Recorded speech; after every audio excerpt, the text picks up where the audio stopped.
Hi, my name is Freddy Grossniklaus. I'm a IFMGA International Certified Mountain Guide from Switzerland. I live in Park City during the winter time. I coach alpine ski racing here. Spring and summers I go back home and I guide the beautiful Alps. I'm originally from Interlaken, so the Alpenberg actually. So I actually looked at the Eiger all my life. I do have quite a bit of American clients, and I'd like to bring in a little bit of ideas how to get ready when you decide to go to the Alps. So when you want to come to the Alps, obviously everybody wants to climb beautiful Eiger, what I look on at from my home, or in Valais, the Matterhorn. So when you decide to climb something like that, you have to look at grades, you have to inform yourself foremost. Then you have to try to compare where your skill level is. To go there successfully, yes, you can hire a guide that will help you, but the guide cannot walk for you, cannot climb for you. You have to do all that, so you have to be skilled and very fit. I do recommend to at least have climbed 1, 2, 3 climbs in the same grade, so you have an idea. There's plenty of mountains here, like the Forbidden Peak Traverse, the Torment Traverse up in the Cascades. They are comparable to that kind of climbing, to the style of climbing, because that's one of the bigger differences in Europe versus here. Everything is on the move. You stay in the hut, you get up, you move, you get down. By lunch you want to be done, because thunderstorms can roll in, and in case something goes wrong, you have a little more reserves to get off the mountain. So that's the first thing you have to look at. When you decide to go, I do recommend arriving a couple of days before a trip, so you get a little bit over jet lag. I think the saying is 1 hour difference, time difference a day. What is a little bit on the long end, if you have 8 hours, 8 days is long. But a couple of days, just you get some sleep, you get some rest. The other thing too, I think is important, the food is a little different. The herbs are different, so you get adjusted to that. You can help yourself very much too by spending one night above about 8,500 feet or 2,500 meters to get acclimatized. Your chances of success go dramatically up. You can do it without a guide. You just go up, spend the night in a hotel or in a hut, hike up, hike out, so you get acclimatized. It really helps you. You want to stack your odds in your favor. If you decide to get a guide, personally, I would go for a local guide. I've been to many places. Yes, any guide can get familiar with the area, but you're kind of missing a little bit of that cultural flair, that local flair, the traditions, knowing the mountain to their best. I just miss a little bit of that. So I do recommend getting a local guide if you can.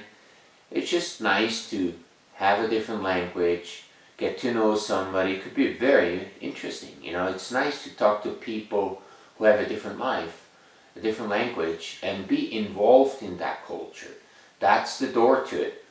European guides are great. They take their job very seriously, sometimes almost a little bit too seriously, but they are good at what they do. So I do recommend going that track. The other part of getting ready is also your equipment.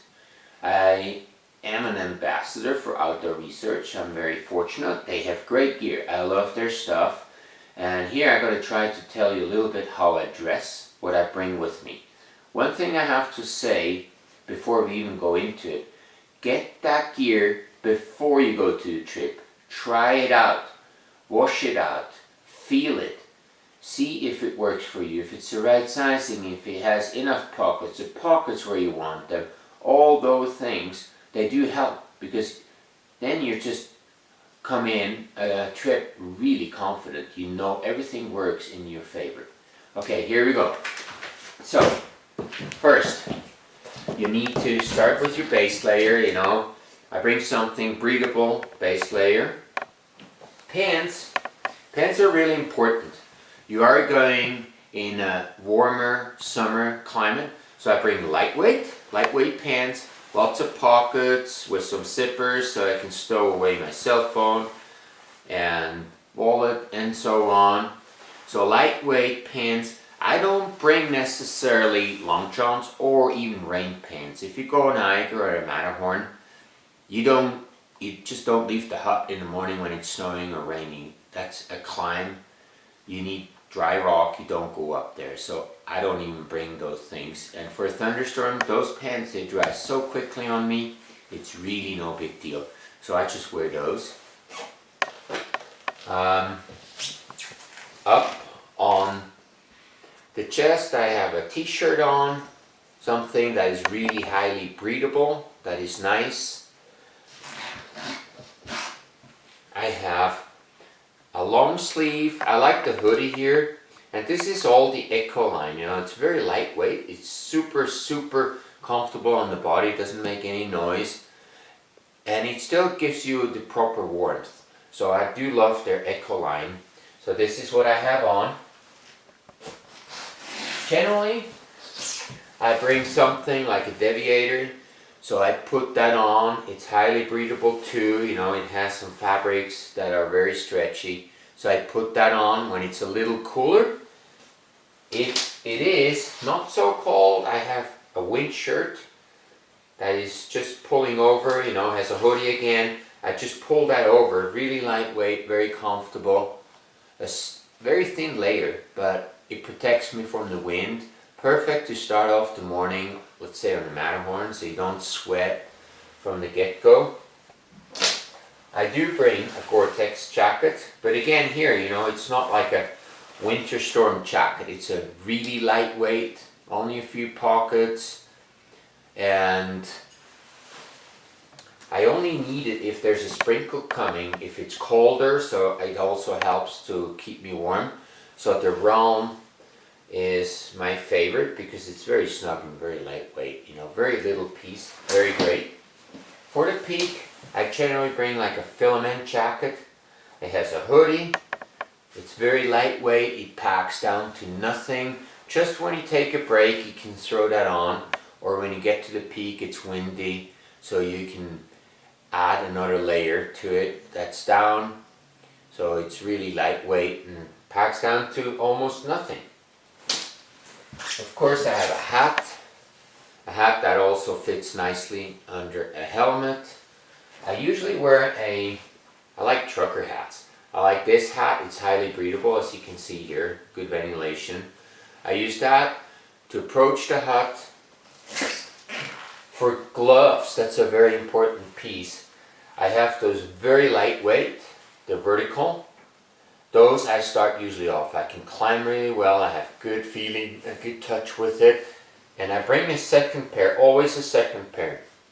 Lightweight too, but just a little heavier in case the first pair gets wet, in case it gets colder, so I can put those on. I can also give it to a client of mine to help them out in case they lose it or don't have it. Backpack, obviously I go with a smaller one. I always say just barely get everything in there, like 35 liter, 40 liters should be enough. The bigger the pack, the more you put in there, the more you carry, and it does slow you down. So I keep it simple, a backpack with not a lot of outside pockets, because for climbing that's not really handy, because you get stuck when you're in a chimney or you're trying to turn around on the rock. It's usually not very helpful. So lightweight, snug. This one here is actually waterproof. I like that, so I don't need extra bags. I just throw everything in here. It's a tube, I call that. Nice, lightweight, easy to go. Boots. That's one of the bigger questions I always find. This is probably the lowest level of boot I use in the mountains. It is still a technical mountaineering boot. It has a bell, an edge for a crampon, so you can put this binding on it, but it's also stiff enough. It's fairly stiff, so you can step on edges. You don't need a lot of power, and most important, it has a Vibram sole. It's a very technical sole. You have a climbing edge, and this is really great so you don't slip. Also Gore-Tex, not very high, and that's the one I use for the Eiger and the Matterhorn. That's probably the minimum I can get away with, but that is something you need to look at. I have a lot of American clients who show up with some good hiking shoes, but they're not mountaineering boots. They don't have that torsional stability. They need to be rugged to hold the crampon properly. Otherwise the crampon moves its way off the boots and you might end up in a dangerous situation because of that. That's about the boots. So this is pretty much it. That's how I dress. I sometimes bring some shorts, an extra t-shirt if you hike up to the hut. That is nice to have. It's extra weight, but it's no big deal. This is how I dress. It's not a lot. The one thing I actually forgotten is gaiters. I do like gaiters because it's a little bit of a low profile shoe.